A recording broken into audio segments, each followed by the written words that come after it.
Why smart people fail as leaders, and no one tells you this. You were the smartest person in the room, and why are you struggling as leader? You had the answers, you solved problems faster than anyone else. That's exactly why you got promoted. But now your team is slow. People are not performing, and somehow it feels like you are failing. Hi, I'm your coach Parul Sood, and in this video, we are breaking a myth that smart people automatically make great leaders. If you enjoy this kind of content, do like, share, and subscribe so you never miss a video.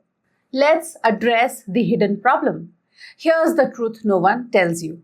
What made you successful is exactly what's limiting you now. As an individual contributor, your value was being right, being fast, and better than others. But leadership is different. Now your success depends on how others perform. Let me tell you a story, the star performer trap. It is a real scenario. A top software engineer gets promoted to team lead. Brilliant mind solves bugs in minutes. But here's what happens next. Every time someone struggles, he jumps in and fixes it himself. He doesn't trust others to do it right. Deadlines are met, but only because of him. After 3 months, team confidence drops. People stop trying, he's exhausted, and leadership says, "Why is your team not growing?" Because he never stopped being the smartest doer. He never became a leader. He was always a doer. Let's address why many professionals do not understand intelligence versus leadership.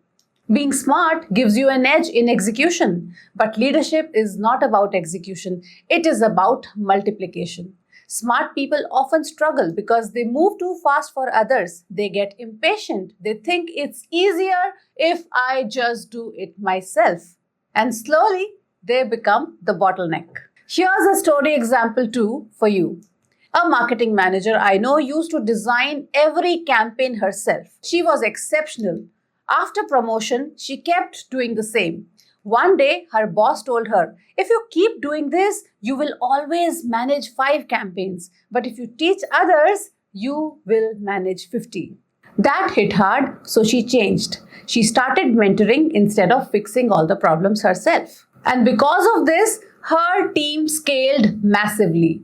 That's when she became a leader. Now let's address when there is a shift in ego. This is uncomfortable but real.